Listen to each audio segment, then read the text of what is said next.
Kemudian waktu mustajab yang lain seperti yang saya sampaikan tadi di hari Jumat antara asar sampai adzan maghrib. Kemudian waktu mustajab yang lain di antara adzan. Jadi gini, Allahu Akbar, ada jeda enggak?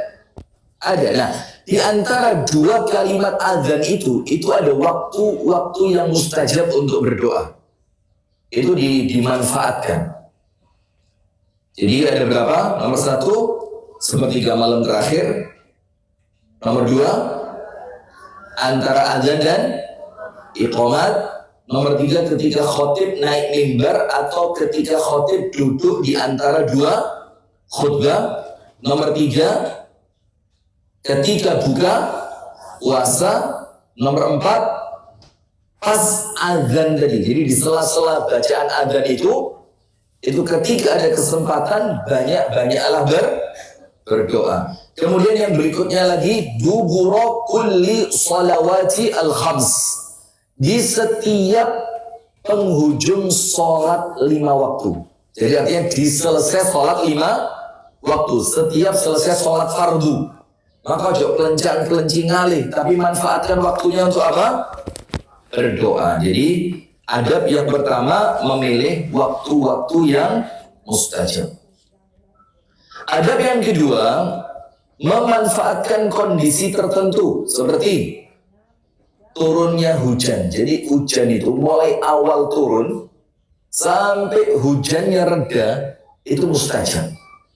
Dijelaskan oleh para ulama, kenapa doa di waktu turunnya hujan itu mustajab? Karena air hujan itu barokah. Air hujan itu baru saja turun dari tempatnya Allah Ta'ala. Karena air hujan ini, itu setiap turunnya ada malaikat yang menyertai. Karena waktu hujan ini adalah banyak manusia sedang lalai di sana. Maka ketika Anda bisa berdoa, ketika turunnya hujan, itulah waktu mustajab. Apalagi pas deres-deres hujan. Pas deres betul. Atau sebagian ulama yang lain mengatakan di awal turunnya hujan. Pas baru apa? Pas baru mulai. Itu banyak-banyak berdoa. Kemudian ini untuk yang perang ini. Ketika dua pasukan perang saling merangsek di dalam perang di jalan Allah antara muslimin dan orang-orang kafir. Itu pas sedang berkecamuknya perang, itu maka doa sama Allah tidak ditolak. Kemudian di saat sujud, ini keadaan, bukan waktu. Ya bisa waktu, bisa keadaan. Di saat apa? Sujud. Rasulullah mengatakan, aqrabu ma yakunu bainal 'abdi wa rabbih wa huwa sajid. Waktu dan kondisi terdekat antara seorang hamba dengan Allah itu ketika seorang hamba sedang sujud. Terus perintahnya apa? Fa'akthiru minad du'a. Maka perbanyaklah berdoa. Perbanyak apa? Berdoa.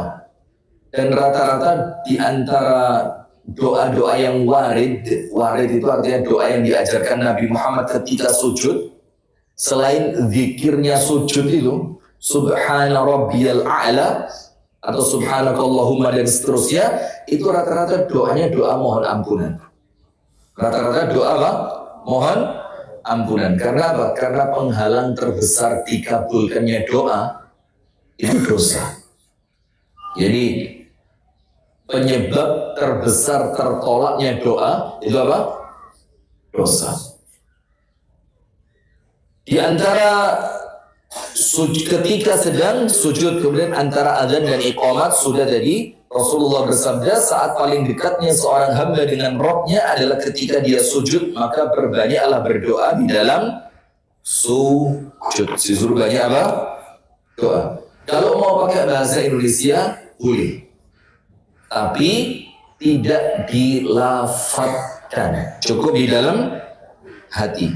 Kemudian Rasulullah juga bersabda, ma bainal adhani wal iqamah du'aun mustajab. Antara adzan dan iqamat ada doa yang mustajab. Jadi antara adzan dan iqamat itu jangan terlalu banyak ngobrol ya, atau bahkan mungkin sebagian sibuk dengan handphonenya. Tapi apa? Manfaatkan waktu itu karena itu waktu yang mustajab. Bahkan ada kisah di antara kisahnya para salaf itu aib besar. Orang itu berbicara di dua waktu. Aib besar. Berbicara pada berapa? Dua waktu. Yang satu apa? Pas azan. Bahkan Imam Nawawi itu mengatakan apa? Sebab su'ul khatimah itu ngobrol saat azan. Berat loh ini. Ini kata Imam Nawawi. Sebab su'ul khatimah, orang itu Allah hukum dengan su'ul khatimah itu kalau pas azan apa? Ngobrol. Cuma sekarang itu kita menghadapi orang yang tidak ngerti ilmu. Kita maunya diem, dia ngajak ngomong. Kalau kita tidak balas, sombong. Kasih, tidak ngobrol, menentok. Ini, maka kalau seperti itu kadang-kadang jawab secukupnya, beritahu, pakas lambemu. Nah, ini karena waktu apa? Eman. Itu aib. Yang kedua, dianggap aib besar di zaman salaf. Kalau pas khutbah Jumat itu jelas karena ada larangannya ya. Bahkan orang yang ngobrol ketika khutbah Jumat itu dianggap pahala Jumatannya habis. Iya kan? Dianggap pahala Jumatnya apa? Habis. Nah, tapi ini yang nggak ada hukumnya. Cuma oleh para salaf dianggap aib. Nomor satu ketika adzan, nomor dua antara adzan dan qomat. Kalau ada orang ngobrol itu di zaman salaf dianggap apa? Aib besar itu. Aib. Kenapa? Ini waktunya kamu punya kesempatan minta kepada Allah, kamu manfaatkan malah digunakan untuk ngobrol sia-sia dengan manusia. Eman. Kemudian yang ketiga, ada berdoa yang ketiga adalah apa? Mantap dan yakin doanya dikabulkan. Mantap dan yakin doanya apa? Dikabulkan. Karena apa? Rasulullah bersabda, "Ud'u Allah wa antum muqimuna bil ijabah." Berdoalah kepada Allah dalam keadaan Anda yakin doa Anda diijabah. Jadi yakin betul doanya apa? Diijabah. Dan yakin itu bukan urusan digai-gai. Yakin itu urusan apa? Hati. Maka orang itu dikatakan oleh para ulama bisa tahu doanya diijabah apa enggak? Tahu. Dengan apa? Kondisi hati. Itu Anda buka dalam kitabnya Ibnu Qayyim ada itu. Ada wadawa. Jadi kita yang berdoa ini kan doa itu diijabah atau tidak itu hukum awalnya kan perkara gaib, misterius. Karena yang mengabulkan doa siapa? Allah.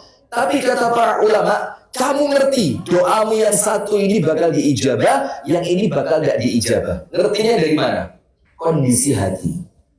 Lek pas dungo perasaan hati ayem, enak, yakin, dan itu gak bisa dibuat-buat itu. Itu bukan alami lah apa bahasanya ya. Yo,